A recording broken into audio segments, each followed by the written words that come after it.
Prime news में आपका स्वागत है। आपके साथ मैं हूं शिप्रा झा। अगले आधे घंटे तक हम आपको बताएंगे बिहार और झारखंड की हर वो वारदात जिसका सीधे आपसे सरोकार है।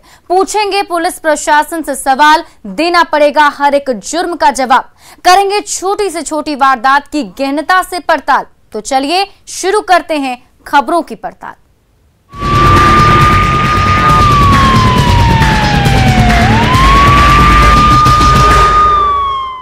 और सबसे पहले बात गुमला की। गुमला में चैनपुर प्रखंड के मरवा गांव में भाकपा माओवादी और पुलिस के बीच मुठभेड़ हुई है। इस मुठभेड़ में एक उग्रवादी को पुलिस ने मार गिराया है। पुलिस को भारी पड़ता देख नक्सली रुक रुक कर फायरिंग कर रहे हैं। जंगल में दोनों ओर से फायरिंग हो रही है, जिसका जवाब पुलिस के जवान भी दे रहे हैं। पुलिस ने घटनास्थल से उग्रवादी का शव बरामद कर लिया है। एसपी ने भी एक माओवादी के मारे जाने की पुष्टि की है। फिलहाल पुलिस पूरे मामले में सर्च अभियान भी चला रही है।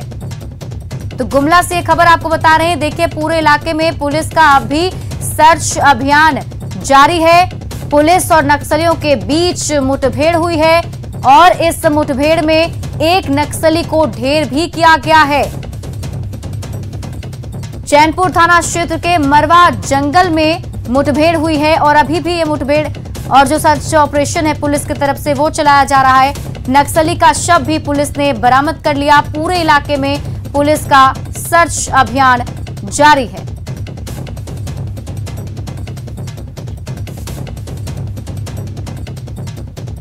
तो गुमला से एक खबर आपको बता रहे हैं, जहां पर मुठभेड़ हुई है। पुलिस और उग्रवादियों के बीच मुठभेड़ हुई है। इस मुठभेड़ में एक उग्रवादी को पुलिस ने मार गिराया है।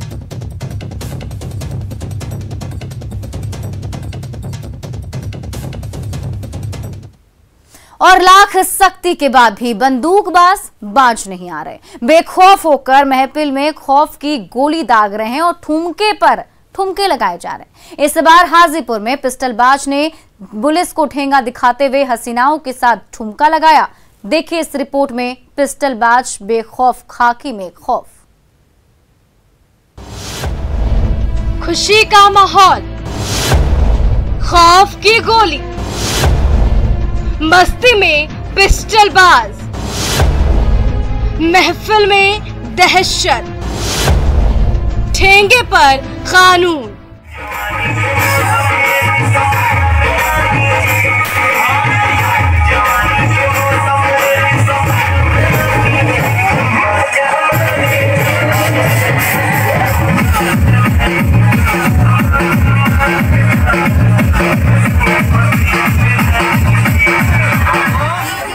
रंग बिरंगी लाइट की चकाचौंध से दमक रहे स्टेज पर एक नहीं, दो नहीं, बल्कि तीन सजी धजी बालाएं बल खा रही हैं। साथ में एक सिरफिरा भी ठुमके लगा रहा है। रह रहकर पिस्टल भी लहरा रहा है और उसके मुंह से निकली गोली हवा से बातें भी कर रही है। ये देखिए, रंग बिरंगी ऑर्केस्ट्रा गर्ल के ठुमके के बीच इस मंचले पर क्या सुरूर चढ़ा कि पॉकेट से पिस्टल निकाली और हवा में लहराते हुए घोड़ा दबा दिया। फिर तो दंदनाती हुई गोली निकली और पल भर में ओझल हो गई। जिले के एसपी आप भी देखिए कैसे ये पिस्टलबाज बेखौफ अंदाज में ठुमके लगा रहा है, पिस्टल को हवा में लहरा रहा है, कानून को मुंह चढ़ा रहा है, भरी महफिल में खौफ की गोली दाग रहा है। एक तरफ गोली चल रही थी तो दूसरी तरफ म्यूजिक और डांस का नशा सिर चढ़कर बोल रहा था। इस महफिल में हर कोई नाच रहा था, गा रहा था और ठुमके लगा रहा था। ये नजारा है वैशाली के मोहम्मदपुर पोछा गांव की, जहां शादी समारोह के दौरान ऑर्केस्ट्रा का आयोजन किया गया था। हसीनाएं अपनी अदाओं से सबको रिझा रही थी। पिस्टलबाज भी स्टेज पर सीना तान कर खौफ पैदा कर रहा था। जरा सोचिए, अगर थोड़ी सी भी चूक हो जाती तो खुशी का माहौल मातम में बदल जाता। लेकिन पिस्टल बाज ये समझने के लिए तैयार नहीं था। उसे तो पिस्टल का धौंस दिखाना था। देखिए कैसे इसके हर ठुमके पर कानून तिल तिल कर दम तोड़ रहा था। खाकी का खौफ खामोश हो रहा था। पुलिस की चुस्ती और गश्ती पर सवाल खड़े हो रहे थे। रात के अंधेरे में रंग बिरंगी लाइटों के बीच कानून की धज्जियां उड़ रही थी। इधर पुलिस चैन की नींद सो रही थी। ये सब कुछ खुले आसमान के नीचे लगे टेंट में चल रहा था। पुलिस को कानो कान खबर तक नहीं लगी। अब ये सवाल है कि क्या खाकी का इकबाल खत्म हो चुका है? क्या ऐसे ही मुंह चिढ़ाते रहेंगे बंदूकबाज? ऐसी घटनाओं पर कब लगेगी लगाम? जिले के पुलिस क्यों हो रही नाकाम? सख्ती के दावों का क्या हुआ? क्या पुलिस पहचान कर कार्रवाई करेगी? ये वो तमाम सवाल हैं जिसका जवाब पुलिस को देना ही पड़ेगा। हाजीपुर से न्यूज़ 18 के लिए राजीव मोहन की रिपोर्ट। इधर रोहतास के बिक्रमगंज में भी बेखौफ बंदूकबाजों ने डांस के दौरान फायरिंग की और वीडियो को खुद ही सोशल मीडिया पर पोस्ट किया, जिसके बाद से पुलिस की सख्ती पर सवाल खड़े होने लगे हैं। ये वीडियो एक शादी समारोह का बताया जा रहा है। वहीं वीडियो के सामने आने के बाद जिले के एसपी ने संबंधित थाने को सख्त कार्रवाई करने और पिस्टल बाज की गिरफ्तारी का आदेश दिया है। न्यूज़ 18 इस वायरल वीडियो की पुष्टि नहीं करता है।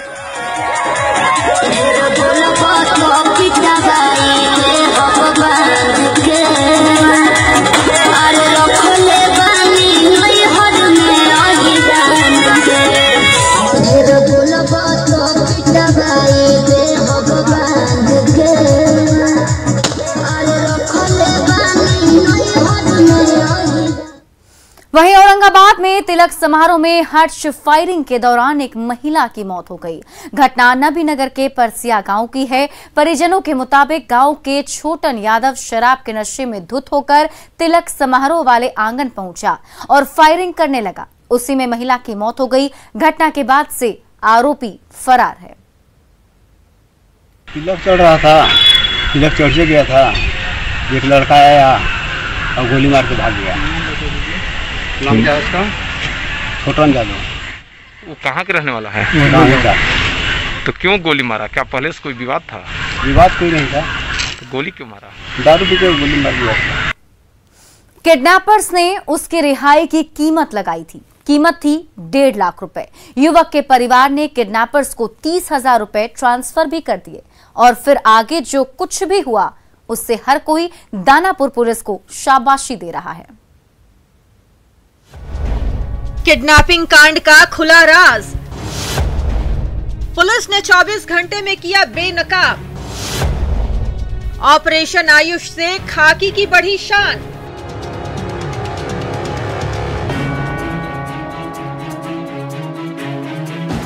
पुलिस की गिरफ्त में दिख रहे ये 6 युवक किडनैपर्स है, जिसे पुलिस ने सलाखों के पीछे पहुंचा दिया है। ये फिरौती के लिए लोगों का शिकार करते थे, लेकिन इन शातिर शिकारियों का पर्दाफाश करते हुए दानापुर पुलिस ने सबको बेनकाब कर दिया है।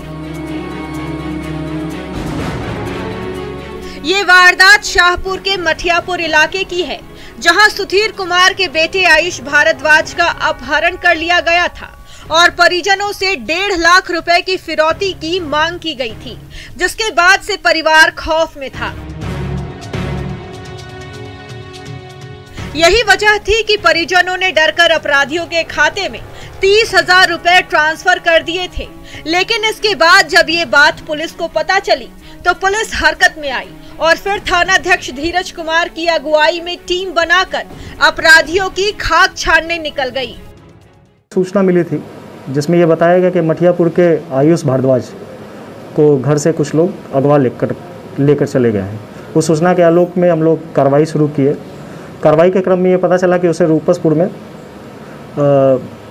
वहाँ पे छुपाया गया फेज़ 2 में रामजयपाल नगर।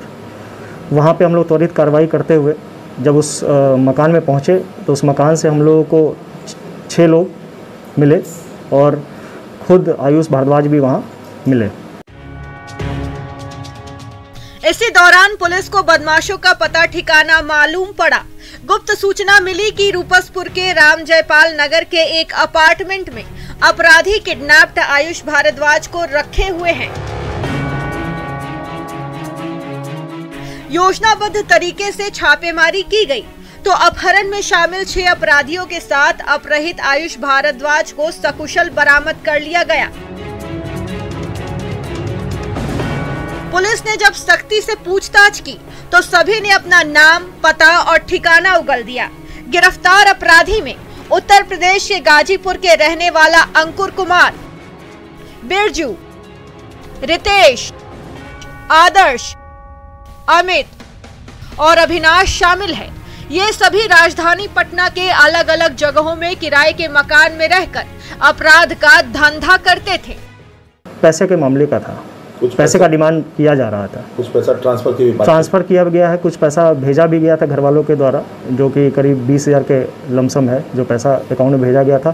फिर जब भेजने के बाद फिर से मांगी गई राशि कि और भेजिए तभी आपके बच्चे को छोड़ेंगे। कितना डिमांड? लगभग 1.5 लाख का डिमांड हुआ था। इस किडनैपिंग कांड का जिस तरह पुलिस ने त्वरित कार्रवाई करते हुए 24 घंटे के अंदर पर्दाफाश किया है और कुख्यात बदमाशों को सलाखों के पीछे पहुंचाया है, उससे खाकी की शान बढ़ी है और आयुष भी सकुशल अपने परिवार के पास पहुंच गया है।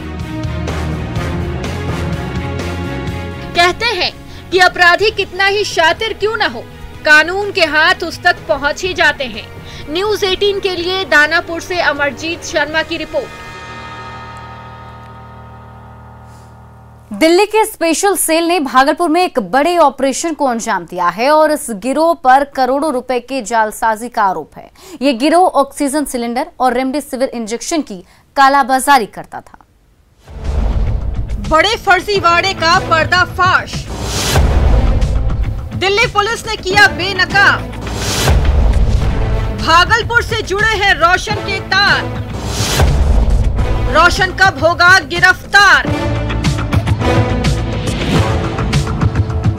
पुलिस की गिरफ्त में दिख रही इस महिला का नाम सरिता देवी है। उसके ऊपर करोड़ों रुपए के जालसाजी का आरोप लगा है, जो ऑक्सीजन सिलेंडर और रेमडेसिविर इंजेक्शन की कालाबाजारी गिरोह की सदस्य है। दिल्ली पुलिस की स्पेशल सेल ने घोघा थाना क्षेत्र के पक्की सराय में छापेमारी कर सरिता देवी को गिरफ्तार किया है। अप्रैल 29-30 को कुछ ज़्यादा ही ऑक्सीजन सिलेंडर के सप्लाई के लेकर फ्रॉड हुआ, बहुत बड़े स्तर पर करोड़ों के हिसाब से। जो हमारी शिकायत आई इसके रिगार्डिंग, तो हम उसको ट्रेस करते हुए पैसा पहले एक कर्नाटक के अकाउंट में गया, एसबीआई से फिर यहाँ ट्रांसफ़र हो रखा है वो पैसा। हमारे जो विक्टिम है, जो कंप्लेनेंट है, उनको ना तो ऑक्सीजन सिलेंडर ही मिल पाया और ना उनके परिवार के सदस्य की जान भी चली गई और पैसा भी वापस नहीं मिला। महिला सरिता देवी अपने पति और परिजनों के साथ घोघा के ईंट भट्टे में मजदूरी का कार्य करती है।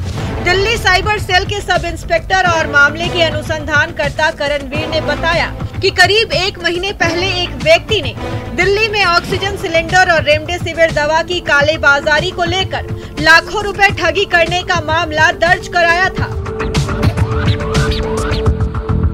शिकायतकर्ताओं ने कालेबाजारी करने वाले गिरोह के बैंक खाते में भी पैसा ट्रांसफर कराने की बात बताई थी, जिसके बाद दिल्ली पुलिस की जांच में पता चला कि भागलपुर के घोघा निवासी महिला सरिता देवी के खाते में पिछले 3 माह में करीब 90 लाख रुपए का ट्रांजैक्शन हुआ है, जबकि उसकी बहन के खाते में 44 लाख और उसके 3 और परिजनों के खाते में भी लाखों रुपए का ट्रांजैक्शन हुआ है।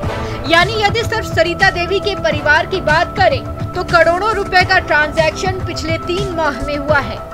मुझे गलत फहमी दे के रखा था। कौन खुलवाया था आपका? अमित रोशन खुलवाए थे। क्या कह के खुलवाया था? बोला कि मजदूरी के पैसा उसी में आएंगे खाते में। हाँ, अमित रोशन कौन है ये? हम नहीं जानते हैं सर उसको कौन तो है। कैसे आपसे जान पहचान हुआ? जान पहचान, हम खेत में काम करने जाते थे, उसी से जान पहचान हुआ कि आप खेत में कमाते हैं, 150 रुपया कमाते हैं, इसमें 200-300 हो जाएगा आपको।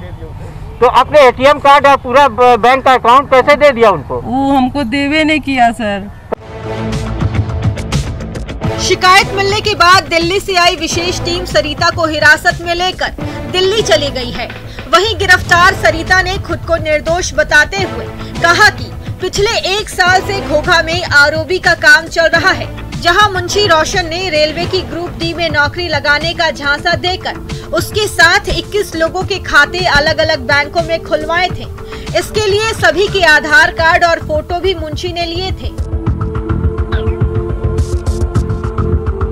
उसके नाम पर नए सिम कार्ड भी खरीदे गए थे। इन नंबरों को खाते से जोड़कर रोशन नाम का एक शख्स सभी सिम अपने पास रखकर खुद इस्तेमाल करने लगा था। करोड़ों के घपले में मुख्य आरोपी रोशन फरार है। वहीं पुलिस अब उन लोगों की गिरफ्तारी के प्रयास में है जिनके नाम से रोशन ने खाता खुलवाया था और उसके मार्फत करोड़ों का घपला किया है। हमको पता मालूम न है। हमको कोई जानकारी नहीं है। हम मजदूर आदमी है, हमारे पास कुछ नहीं है, 1 कट्ठा जमीन भी नहीं है। और कहने का मतलब वो भट्टा पर काम करते हैं, जो है झूठ मूठ का हमको फंसाया गया है।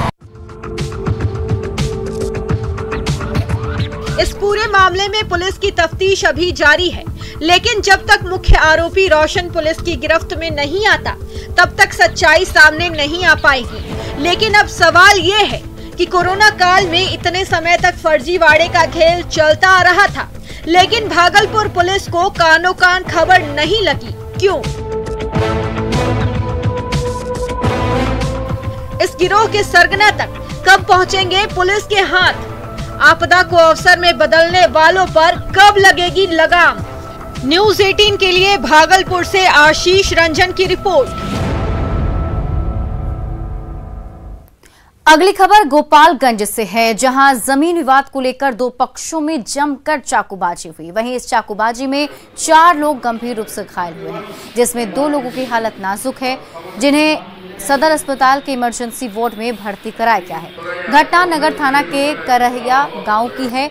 बताया जाता है कि नगर थाना के कररिया निवासी लाल बाबू प्रसाद का उनके पाटीदारों से जमीन विवाद को लेकर झड़प हुई थी। बहस और झड़प के दौरान दोनों पक्षों में जमकर मारपीट हुई। मारपीट के दौरान एक पक्ष ने दूसरे पक्ष पर चाकू से हमला कर दिया, जिसमें एक महिला सहित 4 लोग जख्मी हुए।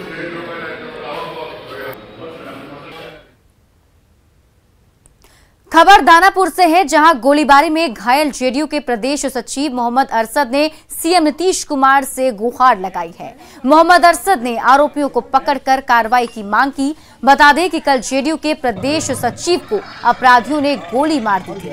मोहम्मद अरशद को 4 गोलियां लगी हैं। फिलहाल उनका इलाज चल रहा है। वहीं पाटलिपुत्र सांसद रामकृपाल यादव ने भी इस मामले की जाँच में तेजी लाने की मांग की है। गोली मारने वाले तीनों आरोपी अब तक फरार हैं। वहाँ ग्रिल गेट का दुकान है, हम बातचीत कर रहे थे साथ, तो ये अचानक जो है कैसे आया विक्की कुमार, पिता का नाम बिच्छू है, इसमें ताबड़तोड़ हमारे पर गोली चली, इसमें 4 गोली हमें लगी। मुख्यमंत्री से आग्रह है इन लोग के ऊपर कानूनी कार्रवाई का ऊपर से निर्देश दें, ताकि इन लोग को 24 घंटे के अंदर में हिरासत में ले करके कानूनी कार्रवाई की जाए। जनता दल यू के एक नेता हैं जो पेशे से वकील भी हैं, दानापुर में उनको किसी ने गोली मार दिया है, चिंता का विषय है। हम सबसे पहले उनके स्वस्थ होने की कामना के लिए ईश्वर से प्रार्थना करते हैं, दुआ करते हैं कि जल्द वो ठीक हो जाएं और पुलिस प्रशासन इस पर सख्त कार्रवाई करे। और बेतिया से बड़ी खबर सामने आ रही है। फाइनेंस कंपनी के कर्मचारी से लूट हुई है। 18,000 कैश, टैब, पर्स और मोबाइल की लूट की गई। बाइक सवार 3 अपराधियों ने लूटपाट की वारदात को अंजाम दिया है। तो बेतिया से आपको बड़ी खबर बता रहे हैं। बाइक सवार 3 अपराधियों ने लूट की है। हथियार के बल पर घटना को अंजाम दिया गया है। सिहोर टोलवा गांव के पास की घटना है। ये बड़ी खबर बेतिया से आपको बता रहे हैं, जहां पर लूट की गई है। लूट की वारदात को अंजाम दिया गया है। फाइनेंस कंपनी के कर्मचारी से लूट की गई है। 18,000 कैश, टैब, पर्स और मोबाइल की लूट हुई है। जहानाबाद के राजेंद्र पुस्तकालय के पास अपराधियों ने स्वर्ण कारोबारी से 5 से 6 लाख के गहने लूट लिए। बीच बाजार दिन दहाड़े लूट की इस घटना से चारों तरफ सनसनी फैल गई। व्यवसायी का कहना है कि उनके 2 पुराने ग्राहक ने लॉकडाउन से पहले ही ऑर्डर दिया था, जिन्हें वो डिलीवरी देने आए थे। दुकान खोलकर जैसे ही गहना दिखा रहे थे, इसी दौरान दोनों अपराधी घुस गए। हथियार के बल पर अपराधी गहना लूटकर फरार हो गए। वहीं पुलिस अधिकारियों का कहना है कि जांच के बाद ही स्थिति साफ होगी।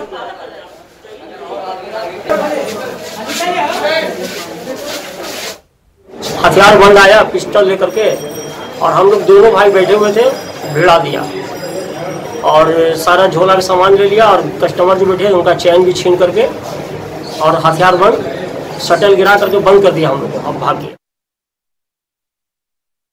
शहर भेड़िए घूम रहे हैं। झारखंड के साहिबगंज में एक के बाद एक दुष्कर्म की घटनाओं से पूरा जिला दहल गया है। 24 घंटे के अंदर 2 अलग अलग इलाकों में घटी वहशियाना वारदातों की पूरी दास्तान इस रिपोर्ट में देखिए। साहिबगंज को हैवानों ने किया शर्मसार।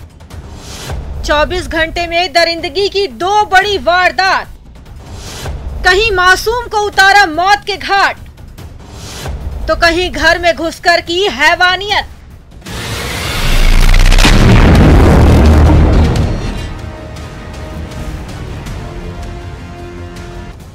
समाज में इंसान की वेश में रह रहे हैवानों ने एक बार फिर साहिबगंज को शर्मसार किया है। पिछले 24 घंटे में दरिंदगी की 2 बड़ी वारदात को अंजाम देकर दरिंदों ने सबको हैरान कर दिया है। पहली वारदात मिर्जा चौकी थाना इलाके की है, जहां शैतानों ने एक मासूम को अपने हवस का शिकार बनाया। गिद्ध की तरह उसके जिस्म को नोच नोच कर खाया। इससे भी दरिंदों का दिल नहीं भरा तो हैवानों ने उसकी निर्मम हत्या कर दी। इस वारदात के बारे में बताया जा रहा है कि मिर्जा चौकी के एक गांव में शनिवार की रात 8 साल की बच्ची के साथ गांव के ही एक शादीशुदा शख्स ने पहले रेप किया, उसके बाद अपनी शर्मनाक करतूत छिपाने के लिए उसकी हत्या कर दी। घटना की खबर मिलते ही पुलिस ने कार्रवाई करते हुए आरोपी प्रकाश मरांडी को गिरफ्तार कर लिया है और पूछताछ कर रही है।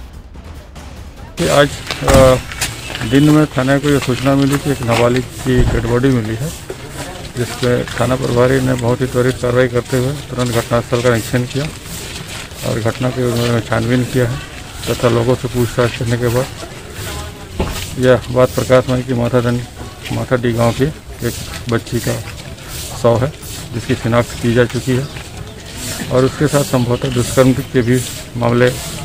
दूसरी वारदात राजमहल थाना इलाके के एक गांव की है, जहां एक हैवान घर में घुसकर नाबालिग के साथ दुष्कर्म की वारदात को अंजाम दिया है, जिसके बाद परिजन पीड़ित को लेकर राजमहल थाना पहुंचे और मामले की शिकायत की है। इस संबंध में 15 साल की पीड़िता ने आरोप लगाया है कि कन्हैया ने बीते रात परिजनों की गैर मौजूदगी में घर में घुसकर दुष्कर्म किया।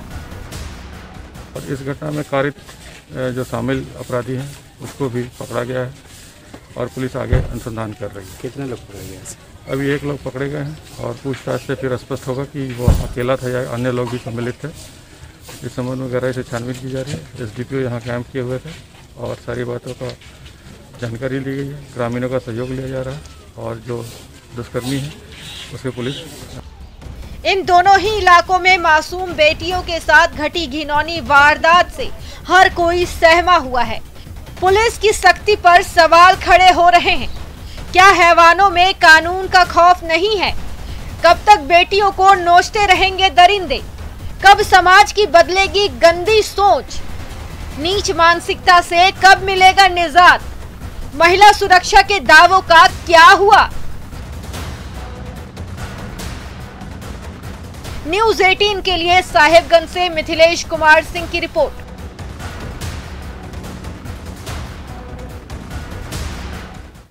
और पूरे देश में कोरोना के केसेस काफी बढ़े हैं। ऐसे में मास्क सबसे बड़ा हथियार है। हम आपसे बार बार अपील करते हैं कि आप मास्क पहनिए। इसको लेकर न्यूज़ 18 ने एक मुहिम भी शुरू की है, #मास्क पहनो इंडिया।